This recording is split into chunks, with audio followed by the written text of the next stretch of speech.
হরে কৃষ্ণ বন্ধুরা, আজ আমি বানাবো বাসন্তী পোলাও, সেটাই তোমাদের সঙ্গে শেয়ার করব। 1 কাপ গোবিন্দভোগ চাল নিয়ে নিয়েছি। চালটা ভালো করে ধুয়ে জল ঝরিয়ে নেব, দিয়ে থালে এইভাবে মেলে দেব। এবার ঘিটা গরম করে নিয়েছি। ঘিটা হালকা ঠান্ডা হয়ে আসলে হলুদ দিয়ে দেব, আর আদা কাঁচা লঙ্কার পেস্টটা দিয়ে দিলাম। আর ঘিটা দিয়ে চালটা ভালো করে মাখিয়ে আধ ঘন্টা রেস্টে রেখে দেব। কড়াইয়ে ঘি দিয়ে দেব। এবার তেজপাতা, লবঙ্গ, এলাচ, দারচিনি দিয়ে দিয়েছি। এবার চালটা দিয়ে ভালো করে একটু ভেজে নেব।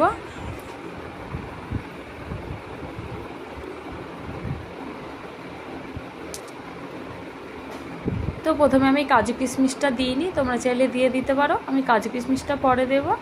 এবার চালটা নামিয়ে নেব। আবারও কড়াইয়ে ঘি দিয়ে কাজু কিশমিশটা দিয়ে ভেজে নেব। কাজু কিশমিশটা ভাজা হয়ে গেছে, আবার ভেজে রাখা চালটা দিয়ে দেব।